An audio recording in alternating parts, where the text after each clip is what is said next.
bersabar taat pada Allah. Ya, perkenalkan kakak Dwi dari Puskesmas Kecamatan Cilincing. Arsal boleh memperkenalkan diri ya, Arsal? Silakan. Nama saya Muhammad Arsal, usia 16 tahun. 16 tahun ya. Arsal sudah lama di mondok di Pondok Quran Kebantenan? Sudah 1 tahun lebih. Setahun lebih? Ya, setelah pandemi kan tahu ya Arsal ada pandemi corona. Arsal mondok saat pandemi berapa bulan yang lalu?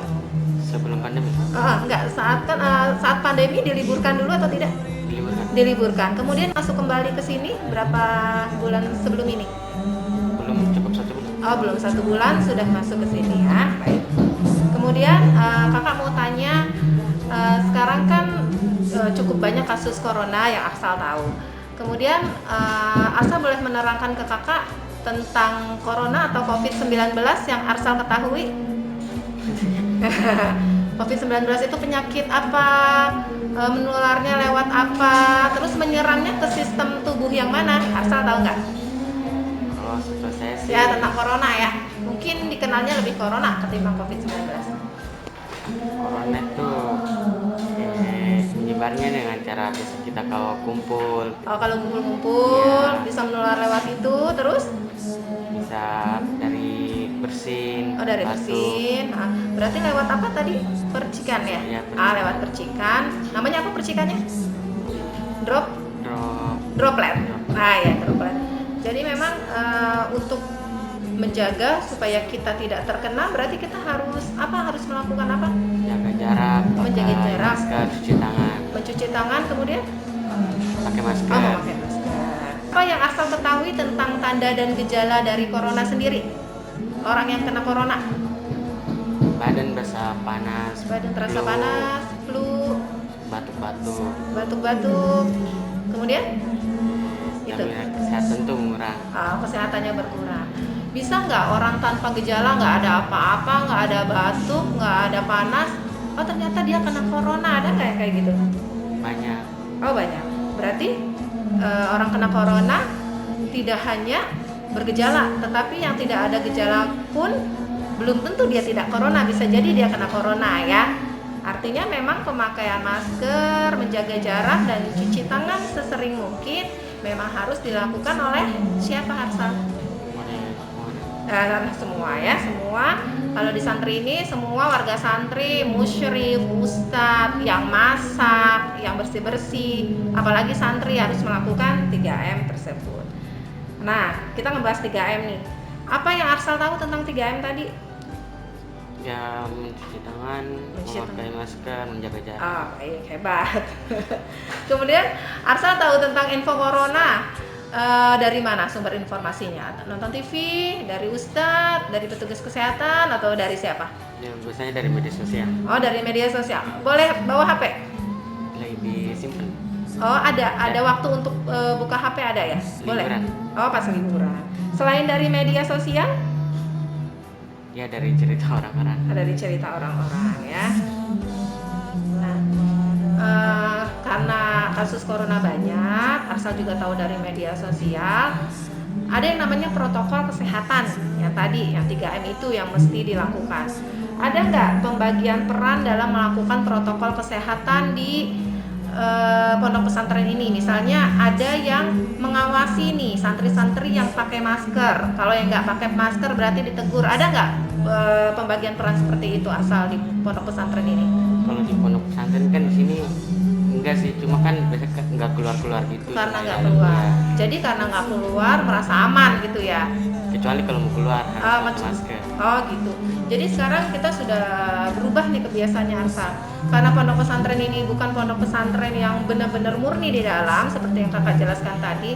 Ada sebagian orang petugas yang masih keluar masuk pondok pesantren seperti ustadz yang harus belanja ke pasar untuk memenuhi kebutuhan sehari-hari, atau gas habis ada yang keluar untuk beli gas, bolak-balik orang gas masuk ke pondok pesantren. Artinya masih ada resiko penularan di pondok pesantren ini. Walaupun semua santri sebelum masuk ke pondok pesantren itu memang harus dilakukan pemeriksaan ya, harus terscreening bahwa dia tidak terkonfirmasi. Tetapi masih ada resiko penularan. Artinya pemakaian masker di dalam pesantren pun wajib dilaksanakan. Nah, menurut Arsal perlu nggak ada pengawasan tentang 3M itu? Jadi ada nih kakak kelas, kan adik-adiknya banyak nih kakak kelas yang mengawasi penggunaan masker adik kelasnya atau penggunaan masker yang ada di asrama. Jadi memang harus dilakukan pengawasan tersebut. Perlu nggak menurut Arsal? Perlu ya. Jadi perlu ada pengawasan tentang pelaksanaan 3M tersebut. 3M Arsal sudah tahu, memakai masker, menjaga jarak, mencuci tangan. Nah, tujuan dari 3M, kenapa pemerintah, kenapa kita harus melakukan 3M itu untuk apa sih kalau menurut Arsal sendiri? Ya buat jaga-jaga nggak kena corona. Supaya tidak kena corona, supaya yang kena juga tidak menularkan ke yang lain, supaya diputus mata rantainya. Yang kena harus segera dilakukan isolasi ya. Kemudian di pondok pesantren ini ada nggak media tentang corona? Media itu misalnya ada mading tentang penyakit-penyakit, tentang informasi kesehatan, ada nggak Arsa? Nggak ada ya. Tapi Ustadz atau pengajarnya pernah menjelaskan tentang corona sendiri? Kalau dari saya sih belum, karena baru masuk. Apa? Karena kamu baru masuk. Jadi baru tadi petugas kesehatan yang menjelaskan tentang corona ya. Baik. Kemudian penggunaan alat makan Arsal berbarengan apa Arsal punya sendiri? Ada sih sendiri. Ada sendiri ya. Setiap makan menggunakan peralatan makan sendiri. Oh ya, baik. Untuk penggunaan perlengkapan ibadah, apakah sendiri juga? Tidak bersama-sama ya. Kalau ada santri yang sakit, masih disatukan ke santri yang sehat atau sudah terpisah?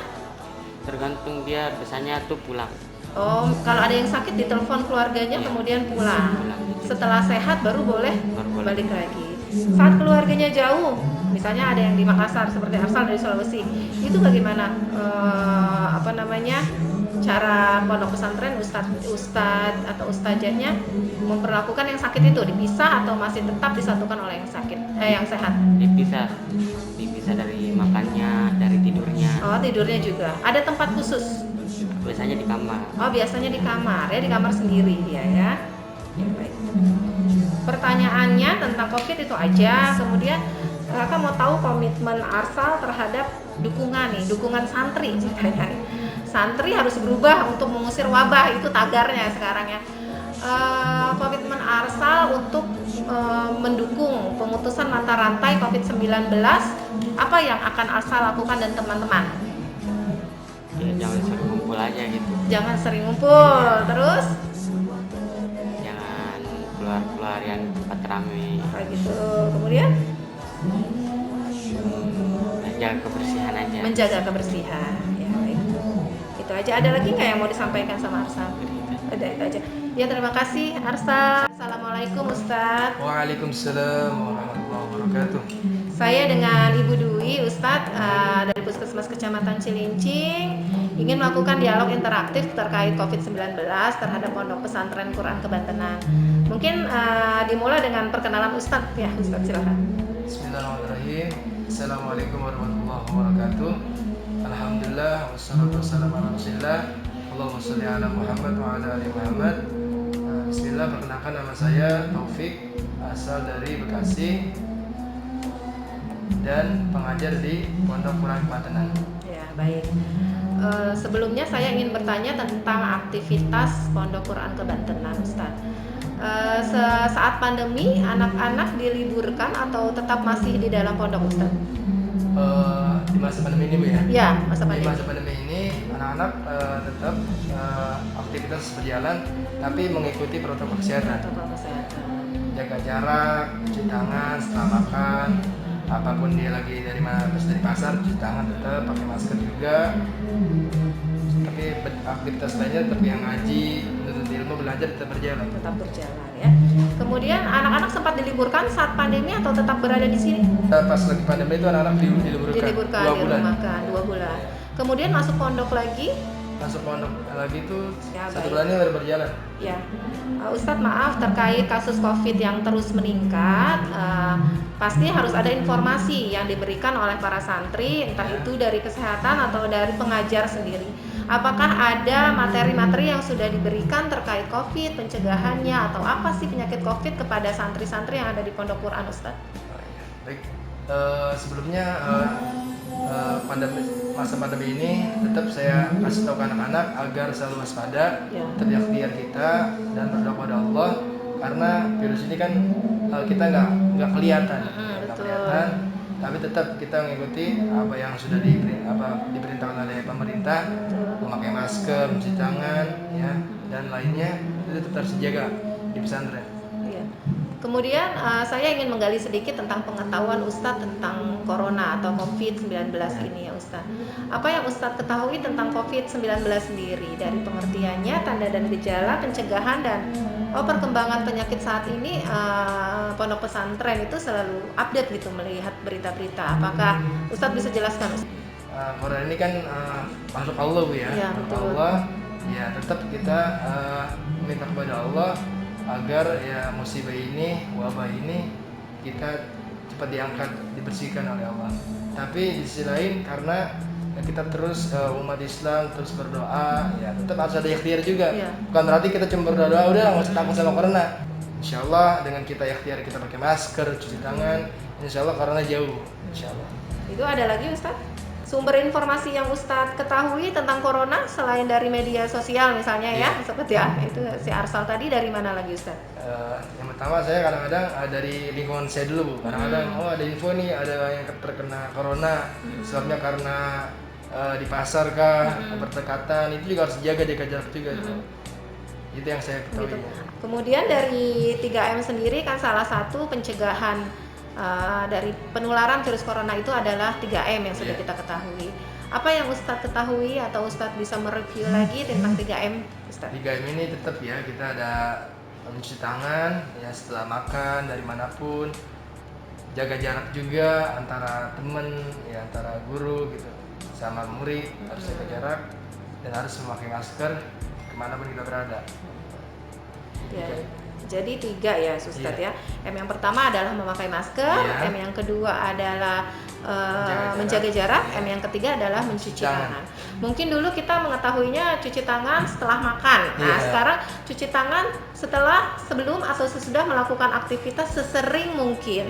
Jadi memang pesan kunci dari Covid ini terus berubah karena memang ini kan penyakit baru Ustadz. Nah, dulu awalnya memang mencuci tangan sebelum makan, sesudah makan. Sekarang cuci tanganlah sesering mungkin. Misalnya kita mengaji memegang Al-Quran. Terkadang Al-Quran itu kan dari satu orang ke orang yang lain. Nah, setelah mengaji wajibkan, sarankan kepada seluruh santrinya untuk cuci tangan sesering mungkin gitu Ustadz.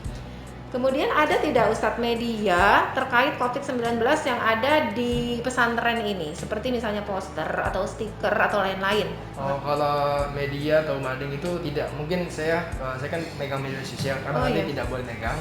Gitu. Cuma 60 ribuan. Karena saya infokan kepada anak-anak terkait dari media yang selalu semakin lama semakin menambah. Saya menyampaikan ke santri agar waspada, tetap cuci tangan, jaga jarak, memakai masker. Tanya itu saja. Baik. Ya.